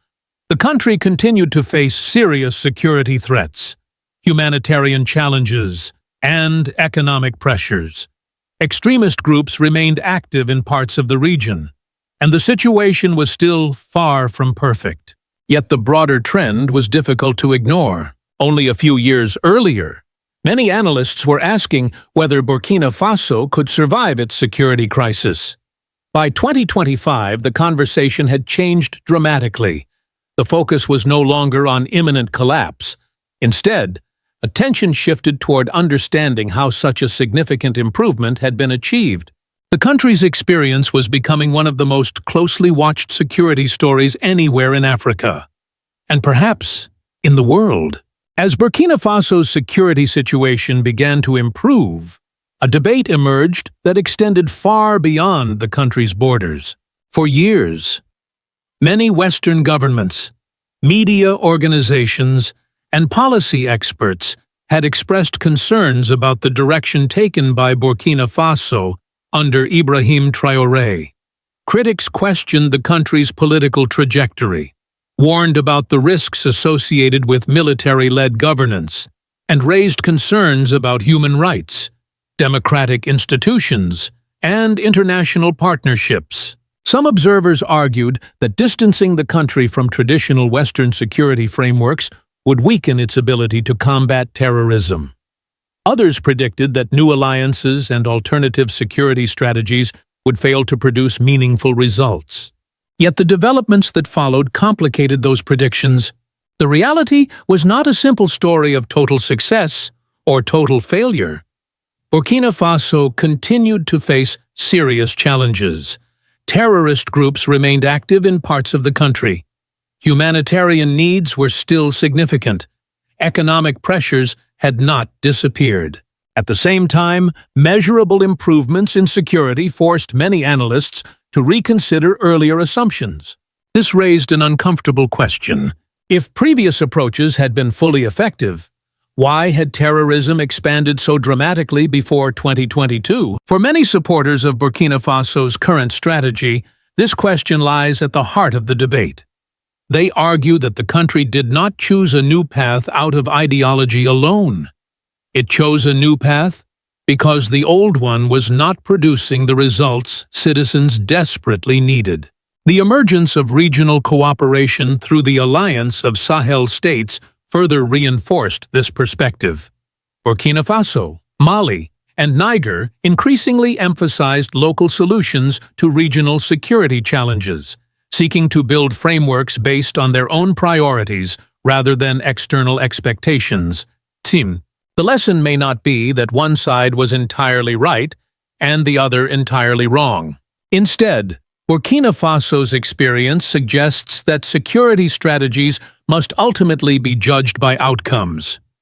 Political theories and international preferences matter, but citizens living under the threat of terrorism often care most about whether violence decreases and stability returns. That is why the story of Burkina Faso continues to attract global attention. It challenges assumptions, provokes debate, and forces observers to confront difficult questions about sovereignty, security, and the future of Africa's fight against extremism. The story of Burkina Faso is far from over. Challenges remain. Security threats have not disappeared. Economic pressures continue to test the country's resilience. Humanitarian needs still affect countless families, and no serious observer would claim that every problem has been solved. Yet focusing only on the difficulties would miss the larger significance of what has happened. Just a few years ago, Burkina Faso was widely portrayed as a country trapped in an endless cycle of violence. Many believed the state was losing control. Many predicted further decline. Some even questioned whether lasting stability was still possible.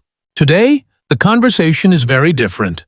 The country that once symbolized the spread of terrorism in the Sahel is increasingly being discussed as a case study in security recovery.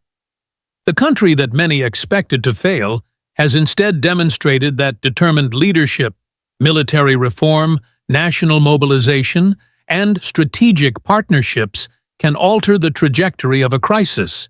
At the center of this transformation stands Ibrahim Traore, a leader who remains controversial to some and inspiring to others. Regardless of political opinion, his role in reshaping Burkina Faso's direction has become impossible to ignore. Perhaps the most important lesson extends beyond Burkina Faso itself. Across Africa, many nations continue searching for solutions to challenges involving security, development, and sovereignty. Burkina Faso's experience suggests that lasting progress often begins when countries develop the confidence to define their own priorities, strengthen their own institutions, and pursue strategies rooted in their own realities. Whether this model can be sustained over the long term remains one of the most important questions facing the region. What cannot be denied is that Burkina Faso has already changed the conversation. For supporters of Pan-African progress, the developments in Burkina Faso represent more than a national story. They symbolize a broader discussion about self-determination, regional cooperation, and the future direction of Africa's new leadership movements. From the vision promoted by Captain Ibrahim Traore to ongoing debates within the African Union, the themes of Pan-Africanism, sovereignty, and reform continue to shape the continent's future. And for many observers, the rise of Ibrahim Traore has become one of the defining political stories of modern Burkina Faso. If you believe Africa's future should be shaped by Africans themselves, share your thoughts below and subscribe for more in-depth stories about the continent's transformation. We will see you in the next video. When Somalia's Interior Security Minister arrived in Ouagadougou to meet Captain Ibrahim Traore, many people outside Africa saw it as just another diplomatic visit. But across the continent, the message felt much bigger. A nation that has spent years fighting terrorism was now looking toward Burkina Faso for answers. That alone surprised many observers. For decades, African countries facing insurgencies usually turned first to France, the United States, or international military coalitions. Yet today, some leaders are beginning to look toward another African nation instead, a country once described only through poverty, instability, and violence is suddenly being discussed as a possible model of resistance and security cooperation. Why? Why would Somalia, a nation that has battled al-Shabaab for years, seek closer security ties with Burkina Faso? The answer may reveal a major shift happening inside Africa itself. Under Ibrahim Traore, Burkina Faso is trying to build something different.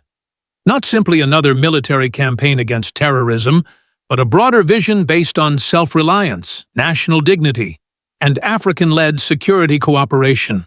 Supporters believe he is helping Africa rediscover confidence in its own strength after decades of dependency on outside powers. And that is exactly why this story matters far beyond Burkina Faso. Because the real question is no longer whether terrorism exists in Africa.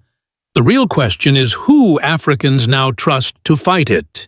If you enjoy deep stories about Africa's changing future, remember to subscribe because this channel follows the leaders, movements, and turning points reshaping the continent today. Somalia's visit to Burkina Faso was not symbolic theater. It reflected a growing belief that Ouagadougou may now represent something many African nations have been searching for: a homegrown response to insecurity. The visit from Somalia also carried another message that many international observers immediately understood. Burkina Faso was no longer being treated only as a country in crisis. It was beginning to be viewed as a security partner. Somalia and Burkina Faso share painful similarities. Both nations have spent years fighting extremist groups that attack villages, destroy schools, displace families, and weaken local economies. In both countries, terrorism has become more than a military issue. It has become part of everyday life. For ordinary citizens, the consequences are devastating. Farmers abandon their fields because armed groups control rural roads. Parents fear sending children to school. Entire communities are forced to flee with almost nothing. In many areas, survival itself becomes uncertain. That is why the meeting between Somali officials and Ibrahim Traore mattered so much. Somalia was not simply looking for diplomatic friendship, it was looking for practical cooperation in intelligence sharing, security training, and counterterrorism coordination. And perhaps most importantly, Somalia was looking at a country trying to fight back without depending entirely on foreign military structures. This growing interest in Burkina Faso also reflects frustration across parts of Africa. For years, Western powers promised stability in the Sahel through military operations, foreign bases, and counterterrorism missions. Yet, violence continued spreading across borders. Many Africans began asking difficult questions. If thousands of foreign troops, advanced technology, and international funding could not stop the crisis after so many years, then what exactly needed to change? That question would eventually help transform Ibrahim Traore from a national military leader into a continental political symbol. Across the Sahel, frustration toward Western military strategy did not appear overnight. France maintained a military presence in parts of West Africa for years. The United States also invested heavily in intelligence operations, surveillance programs, and counterterrorism support across the region. But despite all of this, insecurity often became worse instead of better. Armed groups expanded into rural territories. Attacks spread across borders. Millions of civilians were displaced. In some communities, people began feeling that foreign intervention had become permanent, while peace remained temporary. This growing anger fueled massive anti-French demonstrations in countries like Mali, Burkina Faso, and Niger. Protesters waved national flags and demanded greater sovereignty over security decisions. Many no longer wanted outside powers deciding the future of African nations. Still, the situation is more complicated than simple slogans. Not every failure can be blamed on Western countries alone. The Sahel crisis is also connected to poverty, corruption, weak state institutions, ethnic tensions, illegal arms trafficking, and decades of political instability. Even the strongest military operation struggles when these deeper problems remain unresolved. That is why Ibrahim Traore's message resonates with many Africans. He argues that security cannot depend only on foreign soldiers or military equipment.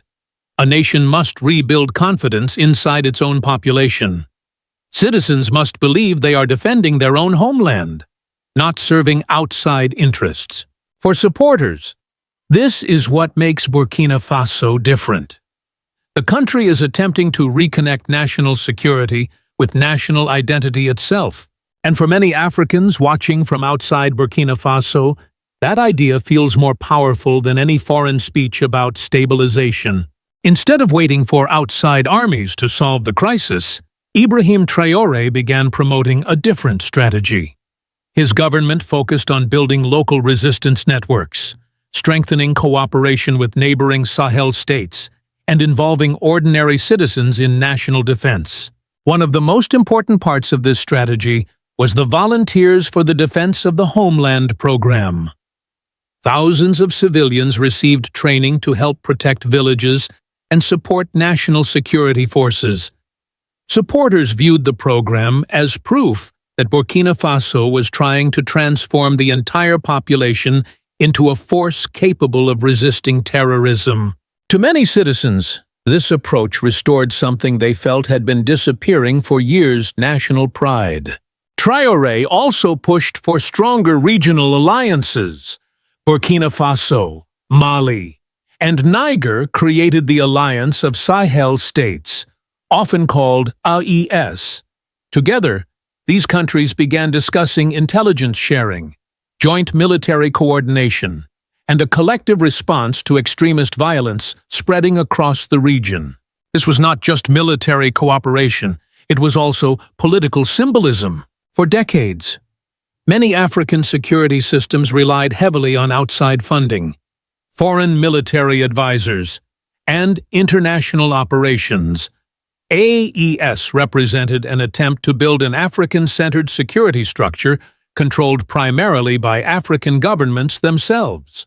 Traore repeatedly argued that terrorism cannot be defeated by weapons alone. According to his vision, security must also include food production, economic independence, and stronger local communities. A hungry and desperate population is easier for extremist groups to exploit.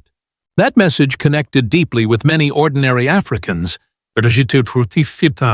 For them, the fight against terrorism is not only about soldiers on battlefields, it is also about whether families can farm safely, children can attend school, and entire communities can live without fear again. As Ibrahim Traore's influence grew, many Africans began comparing him to Thomas Sankara, the revolutionary leader who once transformed Burkina Faso into a symbol of African dignity and self-reliance. The comparison is emotional more than political, but it reveals how strongly Traore's image resonates across the continent. He is young, direct, and openly speaks about sovereignty, national pride, and resistance to dependency. In an era when many African citizens feel disappointed by traditional political elites, Traore appears different. To supporters, he looks like a leader, willing to confront pressures that others avoided for decades. This explains why his speeches spread rapidly across African social media platforms. Many young Africans see him as part of a new Pan-African generation, a generation that believes Africa should control its own resources, secure its own borders, and define its own political future without constant outside direction. Still, admiration alone does not solve Burkina Faso's problems. The country continues facing deadly attacks, humanitarian crises, and economic hardship. Large parts of the population remain vulnerable, and security challenges are far from over. Critics argue that strong rhetoric and military mobilization may not guarantee long-term stability. But even critics admit something important. Traore has changed the conversation. Before, many African nations were discussed mainly as victims waiting for foreign intervention. Now, Burkina Faso is attempting to present itself differently, not as a helpless state, but as a country trying to organize its own survival on its own terms. That shift may explain why some Western governments view the growing popularity of Ibrahim Traore with concern. Because if more African nations begin embracing this model of political and security independence, the balance of influence across the continent could change dramatically. Western criticism toward Burkina Faso often focuses on democracy, military governance, and human rights concerns. Some international observers argue that relying too heavily on military structures could weaken civilian institutions over time. Others worry that anti-Western sentiment may isolate countries like Burkina Faso from global partnerships and financial support. These concerns are real and cannot simply be ignored. But supporters of Ibrahim Traore answer with a different question. What should a country do when decades of foreign-backed security strategies fail to stop terrorism? For many citizens in the Sahel, this debate is no longer theoretical. It is personal. Entire generations have grown up surrounded by violence, instability, and uncertainty. In their eyes, waiting for the same solutions to suddenly produce different results no longer makes sense. This is why Traore's message continues spreading beyond Burkina Faso. He represents the belief that African nations should at least have the right to attempt their own path, even if that path carries risks and challenges. To many supporters, Sovereignty means little if security decisions are still shaped mostly outside the continent. Somalia's outreach to Burkina Faso may therefore represent something much larger than bilateral cooperation. It may signal the beginning of a broader shift toward African-led security partnerships built on shared experience rather than external supervision. For other African countries, the lesson is becoming harder to ignore. No nation can protect itself permanently if its people feel disconnected from the state, dependent on outside protection, or excluded from national purpose. Security is not only about weapons, it is also about identity, trust, dignity, and belief in a shared future.